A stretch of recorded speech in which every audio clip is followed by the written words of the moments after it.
বিএনপিকে সংস্কার বিরোধী হিসেবে দেখানোর চেষ্টা হচ্ছে বললেন ফখরুল। ফিলিস্তিনে লড়াই করছে 40,000-এর বেশি যোদ্ধা। 5 মাসে নিখোঁজ 500 বিবাহিত তরুণী, ঘটনা কি? ফের ইসরায়েলে ব্যালিস্টিক ক্ষেপণাস্ত্র হামলা। ইরানের বিপদে লাখ লাখ আফগান, জাতিসংঘের উদ্বেগ। সর্বশেষ জানাবো কাশ্মীরে গুলিতে ভারতীয় সেনা নিহত। শিরোনাম শুনলেন, এবারে বিস্তারিত। বিএনপিকে সংস্কার বিরোধী হিসেবে দেখানোর চেষ্টা হচ্ছে বললেন ফখরুল। একটি মহল পরিকল্পিতভাবে বিএনপিকে সংস্কার বিরোধী হিসেবে দেখানোর চেষ্টা করে যাচ্ছে বলে অভিযোগ করেছেন বিএনপি মহাসচিব মির্জা ফখরুল ইসলাম আলমগীর। রাজধানীর গুলশানে বিএনপি চেয়ারপারসনের কার্যালয়ে রোববার 6 জুলাই জরুরি সংবাদ সম্মেলনে তিনি একথা বলেন। মির্জা ফখরুল বলেন, ঐক্যমত্য কমিশনের প্রস্তাবের পর আবারও নতুন করে প্রস্তাব দিয়ে সংস্কারকে বিলম্বিত করা হচ্ছে। তিনি বলেন, কয়েকজন ব্যক্তি, একটি গোষ্ঠী বিএনপির বিরুদ্ধে অপপ্রচার চালিয়ে যাবে আর জনগণ তা বিশ্বাস করবে। জনগণ বিশ্বাস করছে না, শহুরে কতিপয় মানুষই দেশের জনগণ নয়। বিএনপির সংস্কার নিয়ে কিছু দল কথা বলছে জানিয়ে দলটির এই নেতা বলেন, সংস্কার বিষয়ে বিএনপির আন্তরিকতা নিয়ে প্রশ্ন তোলার সুযোগ নেই, তবে রাষ্ট্র পরিচালনায় গুরুত্বপূর্ণ প্রতিষ্ঠানকে সংস্কারের নামে দুর্বল করার প্রস্তাবকে বিএনপি সমর্থন করে না। তিনি আরো বলেন, নিত্য নতুন এমন সব প্রস্তাব আসছে যা জনগণের স্বার্থে হলে জনগণ স্বাগত জানাবে, কিন্তু জনগণের স্বার্থ সংশ্লিষ্ট বড় কোনো পরিবর্তন তাদেরকে সম্পৃক্ত না করে গ্রহণ করা উচিত হবে না। ফিলিস্তিনে লড়াই করছে 40,000-এর বেশি যোদ্ধা। অবসরপ্রাপ্ত ইসরায়েলি মেজর জেনারেল ইয়াজহাক ব্রিক জানিয়েছেন, গাজায় এখনও 40,000-এর বেশি হামাস যোদ্ধা ইসরায়েলের বিরুদ্ধে সক্রিয়ভাবে লড়াই চালিয়ে যাচ্ছে। যুদ্ধ শুরুর আগে হামাসের যে সামরিক শক্তি ছিল, দীর্ঘ লড়াইয়ের পর তারা এখন আবার সেই অবস্থানে ফিরে গেছে। ইসরায়েলি সংবাদ মাধ্যম মারিভে প্রকাশিত এক বিশ্লেষণধর্মী নিবন্ধের বরাত দিয়ে রোববার 6 জুলাই আল জাজিরার এক প্রতিবেদনে এসব কথা বলা হয়। ব্রিক লিখেছেন, বর্তমানে হামাসের যোদ্ধার সংখ্যা প্রায় 40,000-এর কাছাকাছি, যা যুদ্ধ শুরু হওয়ার আগের তুলনায় প্রায় সমান। অনেক হামাস যোদ্ধা এখনও সুড়ঙ্গ পথে অবস্থান করছে এবং সেখান থেকেই তারা গেরিলা কৌশলে হামলা চালাচ্ছে। তিনি আরো বলেন, হামাস কখনোই একটি প্রচলিত সেনাবাহিনী ছিল না, তাই তাদের ধ্বংস করা যায়নি। তারা গেরিলা যোদ্ধা ছিল, এখনও তাই রয়েছে। তাদের সামরিক সক্ষমতা পুরোপুরি ভেঙে পড়েছে এমনটি ভাবা ভুল।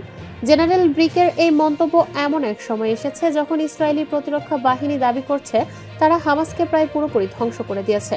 তেল আবিবের শীর্ষ সামরিক কর্মকর্তার নতুন এই বক্তব্য ইসরায়েলের সরকারি অবস্থানের সঙ্গে সরাসরি বিরোধিতা করে, যেখানে হামাসকে দুর্বল করার প্রচার চালানো হচ্ছিল।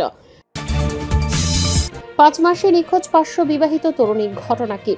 তরুণী নিখোঁজের খবর প্রতিদিন গণমাধ্যমে প্রকাশ করা হয়, তবে এবার এটি মহামারী আকারে ধারণ করেছে ভারতের পশ্চিমবঙ্গের উত্তর 24 পরগনা জেলায়, যেখানে গত 5 মাসে নিখোঁজ হয়েছেন প্রায় 500 বিবাহিত তরুণী। সম্প্রতি এক প্রতিবেদনে এ তথ্য প্রকাশ করেছেন পশ্চিমবঙ্গের গণমাধ্যম কলকাতা প্রতিদিন। এ ঘটনা নিয়ে সামাজিক যোগাযোগ মাধ্যমে ব্যাপক আলোচনা ও সমালোচনা সৃষ্টি হয়েছে। স্থানীয় পুলিশের বরাত দিয়ে গণমাধ্যমটি জানিয়েছে, 2025 সালের জানুয়ারি থেকে মে মাসের মধ্যে মোট 536 জন তরুণী নিখোঁজ হয়েছেন, যাদের মধ্যে প্রায় 90% বিবাহিত। সেই হিসেবে প্রায় 500 জন বিবাহিত তরুণী। প্রতিবেদনে বলা হয়েছে, নিখোঁজ নারীদের অনেকে প্রেমের সম্পর্কে জড়িয়ে গোপনে ঘর ছেড়েছেন। তদন্তে জানা গেছে, কেউ কেউ বাইক থাকা যুবকের হাত ধরে পালিয়ে গেছেন। এছাড়াও স্বামীর বন্ধুর সঙ্গে গড়ে তোলা সম্পর্কে জড়িয়ে তাকে নিয়ে পালিয়ে যাওয়ার ঘটনাও ঘটেছে। পুলিশের ভাষ্য, অধিকাংশ ক্ষেত্রে এই নারী পুরুষদের আলাপ হয়েছে ফেসবুক, টিকটক, হোয়াটসঅ্যাপ কিংবা ইনস্টাগ্রামের মতো প্ল্যাটফর্মে। এমনকি অনেক নারী ছোট ছোট সন্তান রেখে পরিবারকে কিছু না জানিয়েই ঘর ছেড়ে প্রেমিকের হাত ধরে চলে গেছেন। ফের ইসরায়েলে ব্যালিস্টিক ক্ষেপণাস্ত্র হামলা। ফের ইসরায়েলি ভূখণ্ড লক্ষ্য করে ব্যালিস্টিক ক্ষেপণাস্ত্র হামলা চালানোর দাবি করেছে ইরান সমর্থিত ইয়েমেনের হুথি বিদ্রোহীরা। তবে রোববার 6 জুলাই ভোরের দিকে ছোড়াই ক্ষেপণাস্ত্র ভূপাতিত করা হয়েছে বলে জানিয়েছে ইসরায়েলের সামরিক বাহিনী। এ ব্যাপারে ইসরায়েলের সেনাবাহিনীর এক বিবৃতিতে বলা হয়েছে, রোববার ভোরে ইয়েমেন থেকে ইসরায়েলের দিকে ছোড়া একটি ক্ষেপণাস্ত্র প্রতিহত করা হয়েছে। এ সময় ইসরায়েলের বিভিন্ন এলাকায় সাইরেন বাজিয়ে বাসিন্দাদের সতর্ক করে দেওয়া হয়। অন্যদিকে এই হামলার কয়েক ঘন্টা পর ইয়েমেনের হুথি বিদ্রোহীদের একজন মুখপাত্র এক বিবৃতিতে বলেন, তারা ইসরায়েলের মধ্যাঞ্চলের জাফা এলাকায় একটি ব্যালিস্টিক ক্ষেপণাস্ত্র নিক্ষেপ করেছেন। এই ধরনের হামলা অব্যাহত থাকলে হুথিদের বিরুদ্ধে নৌ ও বিমান অবরোধ আরোপ করা হবে বলে হুঁশিয়ারি দিয়ে ইসরায়েল। আন্তর্জাতিক সংবাদ মাধ্যম রয়টার্সের এক প্রতিবেদনে বলা হয়, গাজায় যুদ্ধ শুরুর পর থেকে ফিলিস্তিনিদের প্রতি সমর্থন জানিয়ে ইসরায়েলে ক্ষেপণাস্ত্র ও ড্রোন হামলা চালিয়ে আসছে ইরান সমর্থিত হুথি বিদ্রোহীরা। প্রতিবেদনে আরও বলা হয়, 2023 সালের অক্টোবরে গাজায় যুদ্ধ শুরুর পর থেকে ইয়েমেনের অধিকাংশ এলাকা নিয়ন্ত্রণকারী হুথিরা ইসরায়েল এবং লোহিত সাগরে বাণিজ্যিক জাহাজ লক্ষ্য করে হামলা চালিয়ে আসছে। হুথিদের এই হামলায় বৈশ্বিক বাণিজ্যে ব্যাপক বিঘ্ন ঘটছে। তবে হুথিদের ছোড়া বেশিরভাগ ক্ষেপণাস্ত্র ও ড্রোন ইসরায়েলি প্রতিরক্ষা বাহিনী ধ্বংস করেছে অথবা লক্ষ্যে পৌঁছানোর আগেই ভূপাতিত হয়েছে। এছাড়া হুথিদের হামলার জবাবে ইসরায়েলের সামরিক বাহিনী ইয়েমেনে প্রায় হামলা চালিয়ে যাচ্ছে বলে জানিয়েছে রয়টার্স। ইরানের বিপদে লাখ লাখ আফগান, জাতিসংঘের উদ্বেগ। ইরানে অবস্থানরত লাখ লাখ আফগান নাগরিকের জন্য বেঁধে দেওয়ার সময়সীমা রোববার 6 জুলাই শেষ হচ্ছে। তবে জাতিসংঘের শরণার্থী সংস্থা ও অন্যান্য মানবিক সংস্থাগুলো এই গণবহিষ্কারের বিষয়ে গভীর উদ্বেগ প্রকাশ করেছে বলে জানিয়েছে কাতার ভিত্তিক সংবাদ মাধ্যম আল জাজিরা। ইরানের সরকার জানিয়েছে, রোববারের 6 জুলাই মধ্যে অবৈধ অভিবাসীরা ইরানে না ছাড়লে তাদের গ্রেপ্তার করে জোরপূর্বক বহিষ্কার করা হবে। আল জাজিরার প্রতিবেদনে বলা হয়, ইসরায়েলের সঙ্গে 12 দিনের যুদ্ধ এবং তাতে যুক্তরাষ্ট্রের ভূমিকার কারণে ইরানের নিরাপত্তা পরিস্থিতি চরম উত্তেজনাকর হয়ে ওঠে।